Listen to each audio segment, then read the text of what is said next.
Assalamualaikum warahmatullahi wabarakatuh. Kami dari kelompok 6 serta saya bernama Muhammad Taufikur Rahman Saya Muhammad Nofal Juliaul Haq. Saya Surya Salomosite. akan menjelaskan perbedaan dari teknik industri, manajemen, dan teknik logistik, serta akan memberikan pandangan serta pendekatan dalam studi kasus yang telah diberikan dalam sudut pandang teknik industri, manajemen, dan teknik logistik. Poin pertama, teknik industri itu berfokus pada optimalisasi sistem yang kompleks, termasuk manusia, mesin, material, energi, dan informasi untuk meningkatkan efisiensi operasional tersebut. Sedangkan di manajemen, fokus pada pengelolaan sumber daya dan pengambilan keputusan strategis untuk mencapai tujuan organisasi. Lalu ada dari teknik logistik itu berfokus pada pengelolaan aliran barang, jasa, informasi, dan uang dari sumber hingga konsumen akhir.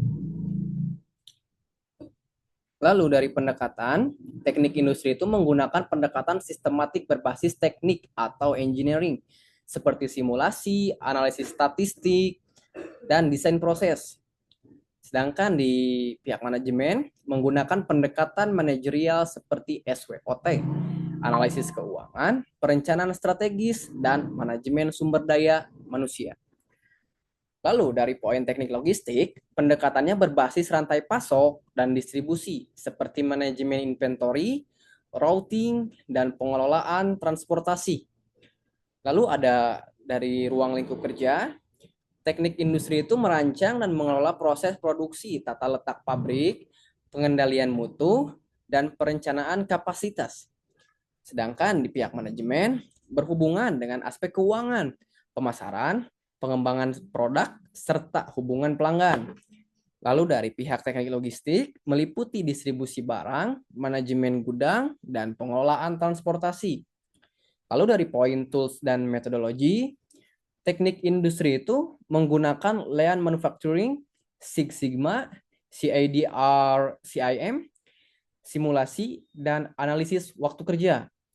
Sedangkan di pihak manajemen menggunakan tools seperti ERP atau Enterprise Research Planning, analisis SWOT, balance scorecard, dan laporan keuangan. Lalu dari teknik logistik menggunakan software SCM atau Supply Chain Management, GPS, TMS atau Transportation Management System, dan WMS atau Warehouse Management System.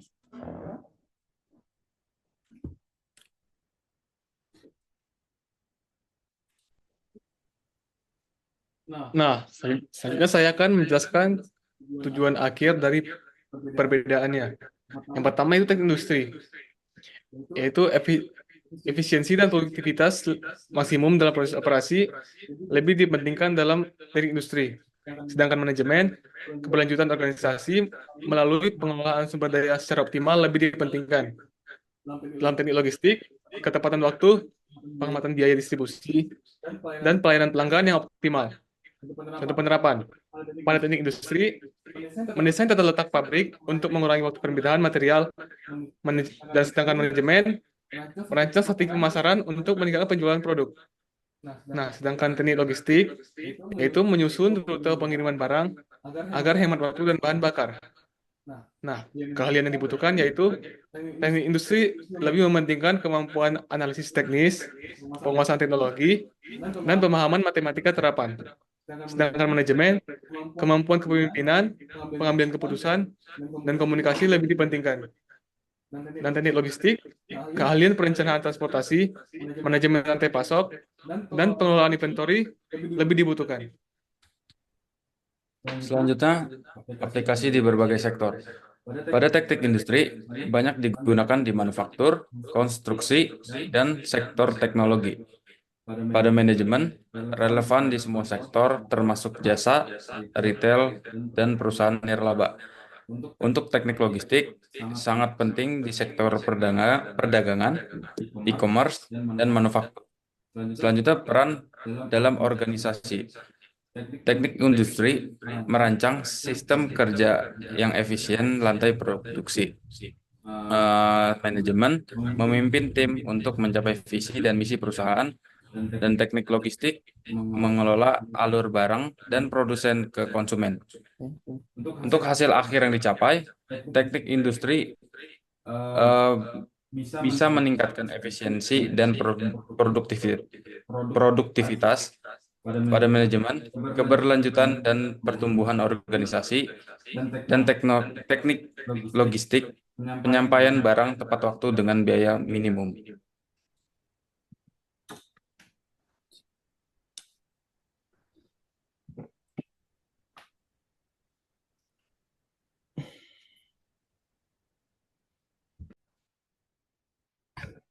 Lalu untuk membuat keputusan dari studi kasus tersebut berdasarkan pandangan teknik industri. Dari poin optimalisasi proses produksi, yang pertama itu ada analisis bottleneck. Keputusannya itu yaitu identifikasi bagian proses produksi yang memperlambat alur kerja seperti pengupasan atau pengirisan singkong. Nah, penjelasannya, bottleneck adalah tahapan yang menjadi hambatan sehingga keseluruhan proses melambat. Dalam kasus ini, pengupasan singkong sering memakan waktu lebih lama dibanding proses lain.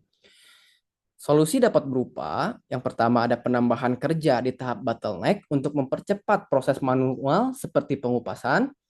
Lalu ada penambahan alat pengupas otomatis jika volume produksi meningkat secara signifikan. Lalu nomor 3 itu, solusinya yaitu adalah evaluasi mesin slicer atau pengiris singkong. Jika kapasitasnya tidak mencukupi, tambahkan unit mesin baru untuk menjaga alur produksi. Nah, hasilnya, alur produksi yang lebih cepat meningkatkan kapasitas harian dan mengurangi waktu tunggu. Lalu di poin nomor 2 itu ada peningkatan kapasitas produksi harian. Nah, keputusannya itu yaitu memanfaatkan waktu kerja secara optimal, yaitu 8 jam efektif. Nah, penjelasannya, analisis waktu kerja dengan metode time study dilakukan untuk mengetahui waktu standar pada setiap proses, seperti pengupasan, pengirisan, penggorengan, hingga pembungkusan. Nah, pengurangan waktu idle tidak produktif melalui penyusunan jadwal shift kerja untuk memaksimalkan penggunaan waktu dan sumber daya manusia. Lalu ada memberikan pelatihan kepada pekerja akan lebih terampil dalam menyelesaikan tugas. Hasilnya, peningkatan output harian tanpa menambah beban kerja yang berlebihan. Lalu, di poin pengelolaan limbah itu, nomor 1, ada penanganan limbah singkong. Nah, apa yang harus kita buat itu? Mengolah limbah seperti kulit singkong untuk dijual kepada peternak atau dijadikan pupuk kompos. Nah, penjelasannya, kulit singkong itu mengandung nutrisi yang bisa dimanfaatkan sebagai pakan ternak atau bahan pupuk organik. Langkah-langkahnya itu yaitu kerjasama dengan peternak lokal untuk memasok limbah secara rutin atau menginvestasikan alat pengolahan limbah kecil jika volume limbah terus bertambah. Nah, hasilnya mengurangi penumpukan limbah di lokasi produksi sekaligus menghasilkan pendapatan tambahan. Lalu di poin nomor 2, itu ada peningkatan kebersihan lokasi produksi. Apa hal yang harus dibuat itu? Yaitu membuat area khusus untuk penanganan limbah dan memisahkannya dari proses produksi. Penjelasannya, area limbah harus diatur agar tidak mencemari lingkungan kerja dan mematuhi standar dari kebersihan. Kebersihan itu meningkatkan efisiensi kerja dan membantu perusahaan memenuhi standar higienis. Alhasil, lingkungan kerja lebih bersih, efisien, dan ramah lingkungan. Lalu ada dari poin pengendalian mutu itu, nomor 1-nya ada quality control bahan baku. Apa yang harus dilakukan? Yaitu terapkan parameter standar untuk bahan baku sebelum diterima dari pemasok. Nah, penjelasannya yaitu standar ini mencakup ukuran, kesegaran, dan kadar air singkong. Singkong yang tidak sesuai standar akan ditolak. Pemeriksaan ini mengurangi risiko limbah, dan memastikan kualitas produksi menjadi konsisten. Nah, alhasil, produk akhir yang berkualitas tinggi lebih disukai oleh para konsumen. Lalu, nomor dua yaitu ada pelatihan pekerja pada proses kritis. Nah, apa yang harus diperbuat yaitu melatih para pekerja tetap dalam proses penggorengan dan pembumbuan.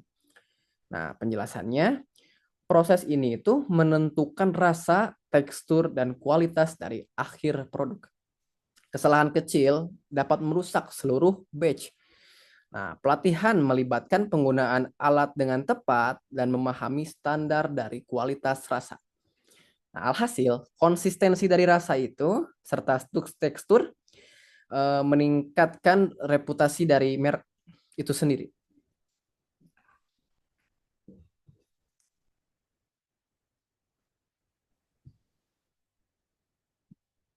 Yang selanjutnya yaitu keputusan berdasarkan manajemen. Bagian A yaitu pengelolaan sumber daya manusia. Yang pertama, insentif untuk pekerja borongan yang tetap. Keputusan yang bisa diambil yaitu berikan bonus produktivitas jika target tertentu tercapai. Penjelasan. Yang pertama, misalnya, jika pekerja borongan mampu menghasilkan lebih dari 1.000 kemasan kecil per minggu, mereka mendapatkan bonus tambahan. Yang kedua, sistem ini memotivasi pekerja untuk meningkatkan produktivitas tanpa menambah beban tetap perusahaan. Hasilnya, semangat kerja meningkat dan output harian bertambah. Yang kedua, pengelolaan jadwal kerja. Keputusan yang bisa diambil yaitu terapkan hari libur bergilir untuk pekerja tetap. Penjelasannya, jadwal kerja 7 hari penuh dapat menyebabkan kelelahan dan menurunkan produktivitas. Memberikan hari libur, rotasi membantu menjaga keseimbangan kerja dan kesehatan pekerja. Hasilnya, kesejahteraan pekerja terjaga tanpa mengganggu operasi produksi. Selanjutnya, penyesuaian harga jual. Yang pertama, analisis margin laba. Keputusan yang bisa diambil yaitu naikkan harga jual kemasan kecil menjadi Rp 400 per kemasan. Penjelasannya, dengan margin keuntungan yang terlalu kecil atau Rp20 per kemasan, perusahaan tidak mampu menutupi biaya operasional. Sehingga penyesuaian harga dilakukan setelah survei pasar untuk memastikan daya beli konsumen tidak terganggu. Hasilnya, laba meningkat tanpa kehilangan pelanggan. Yang kedua yaitu diversifikasi produk. Keputusan yang bisa diambil, tambahkan variasi rasa baru seperti keripik pedas manis atau rasa serupa lokal. Penjelasannya, diversifikasi menarik konsumen baru dan meningkatkan daya saing di pasar. Sehingga pengembangan kemasan premium dengan ukuran lebih besar dapat menargetkan segmen pasar yang berbeda. Hasilnya, peningkatan pendapatan melalui diversifikasi produk.